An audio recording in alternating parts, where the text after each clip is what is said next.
Collision 2022 was the 7th offline entry in New Jersey's premier major tournament series, hosted in North Bergen. With an estimated prize pool of $11,000 and nearly 750 entrants, Edgar Spargo Valdez finished in first, claiming his second major win on record and establishing his first winning streak. There were upsets, there was Terry, and there was Stocktaker69. Here are the key storylines from Collision 2022.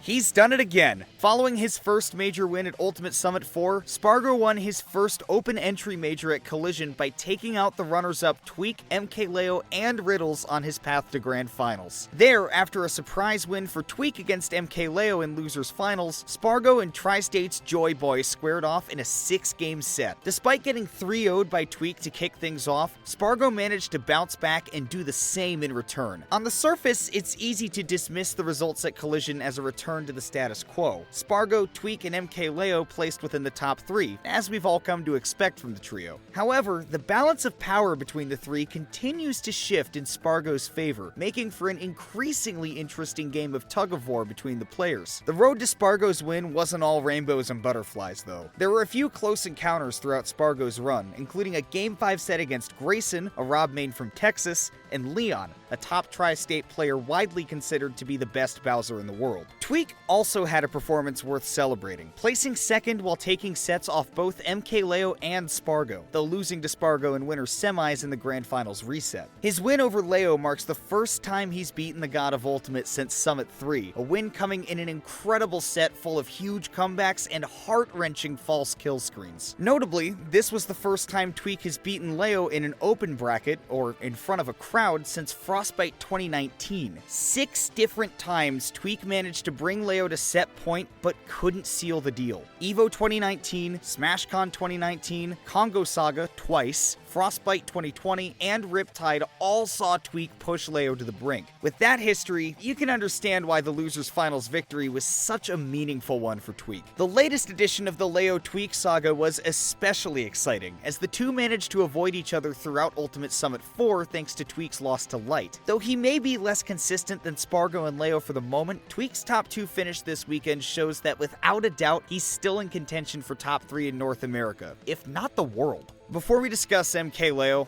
let's get one thing straight. He is still the best player in the world. Placing outside of top 2 twice in a row doesn't change this, nor does it mean he's washed. In April 2019, MKLeo finished 7th at 2 majors in a row, followed by a 33rd place finish at Umebura, Japan, his worst placement at an offline major. Thought he was washed back then? Well, those losses were directly followed by the greatest winning streak in Smash Ultimate's history, and what would define MKLeo's legendary status. With all that said, we are arriving at a turning point within Ultimate where MKLeo is losing his iron grip on the game's throne. We have a month-long break from majors now, and going into Genesis, the favorite to win may no longer be MKLeo, but rather Spargo. When you're at the top for as long as MKLeo has been, the question starts to become, how long can he keep this up? We may soon have our answer. Hey, come on! Sitting just outside of the top 3 with losses to Spargo and Tweek, Riddles had his best major tournament placing ever at Collision 2022. Seeded 23rd, he pulled off some of the biggest upsets of the tournament. With wins over Scott, Jake, Light, Tilde, Cola, and Quid under his belt, the Richter turned Terry Kazuya racked up some ridiculous kills with his characters. While this was his best performance yet, it's also not all too surprising given his consistency throughout the game's lifespan. At his previous best run, SmashCon 2019, he defeated players such as Mewtwo King, Dabuz, and Send before finishing at 13th out of over 2,700. Riddles ranked 47th on the second PGRU rankings in early 2020 and remained extremely active during the Wi-Fi era. He still regularly enters the Coinbox online weeklies and retains his spot as Toronto's best player, usually finishing first within his region. If you tuned into Ultimate Summit 4, chances are high that you were rooting for Light's success this weekend. And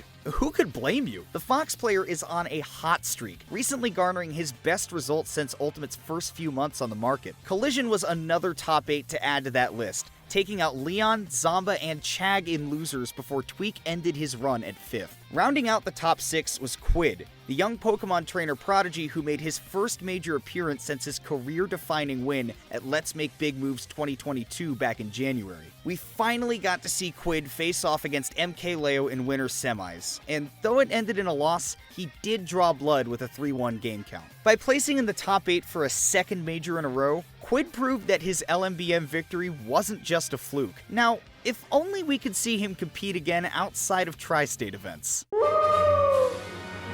When talking about upsets at Collision, it's impossible not to mention Jared Stocktaker69 Berkovitz in his wins over Chag and Elegant. The Wolfmane from Long Island joined Riddles in having the best run of his career at Collision, finishing 9th despite having the 56th seed. But it's not as if Stocktaker69 is just some random guy with a goofy tag. He's been one of New York's best players for quite some time. Between the game's release and the beginning of the quarantine era, he was ranked in the Empire State in every season. To be recognized as one of the best players in one of the strongest states for Smash Bros is no small feat, yet Stocktaker69 managed it while in the midst of a character crisis. At the game's launch, Stocktaker69 was a villager main, carrying the character over from Smash 4 in hopes of them being improved. This was not the case, as he made the decision early on to instead focus on Wolf, and we know what you're going to ask. It was sadly impossible for him to have taken 69 stocks this weekend. Over the course of his 8 sets, Stocktaker69 played a total of 25 games. At minimum, assuming he took 0 stocks in all of the games he lost, Stocktaker69 took 51 stocks. At most, assuming he took 2 stocks in all of his losses, the total comes out to 65 stocks. So close, yet so far. I won't lose!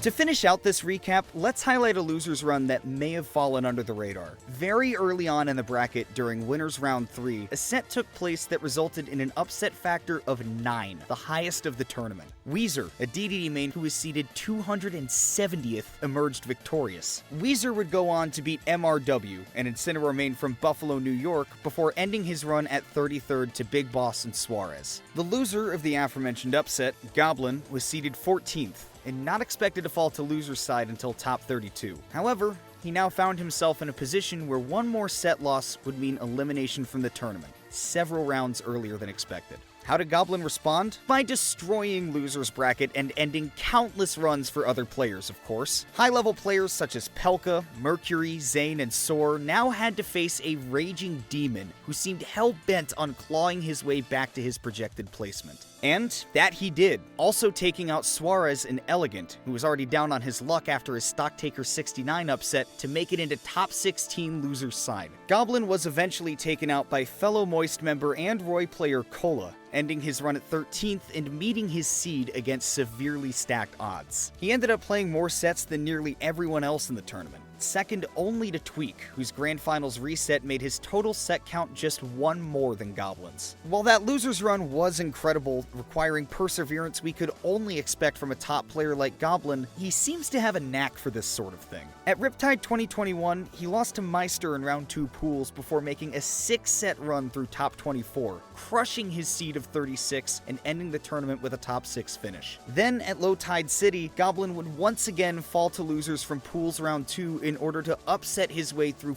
5 sets and finish at 7th place. Both of these runs are impressive, but they hardly compare to the absurd 9-set losers run Goblin had to endure in order to offset the upset factor 9 loss. That's no mathematical coincidence, by the way. The calculation behind the upset factor used in the PGstats upset threads looks at the difference between projected finishes between the 2 players. Goblin's 9-set losers run to his projected 13th place represents that he was seeded to make it 9 rounds farther than Weezer, therefore, upset factor 9. Collision 2022 was a worthy follow-up act to Ultimate Summit 4, and further proves that this is one of the best times in Ultimate history to follow the game's competitive scene. This month away from majors before the 1-2-3 combo of Genesis 8, Pound 2022, and Low Tide City 2022 in April will no doubt leave everyone hungry for more top-level gameplay. Of course, we'll be there as always to provide coverage and recaps. Be sure to subscribe to the PGstats YouTube if you haven't already, and we'll see you Friday for our deep dive analysis. Thanks for watching. If you want more content like this, please check out PGstats.com and follow us for more information. This has been Kimona, and if you want to keep up with me, check me out on Twitter at @ThatKimona. Thanks again for watching, and we'll see you next time. PGstats, write an article about that. That's Yeah, what I how want to about see that on one? Tuesday morning. You know what I'm saying? Bobby Wasabi, get on that video. Come on.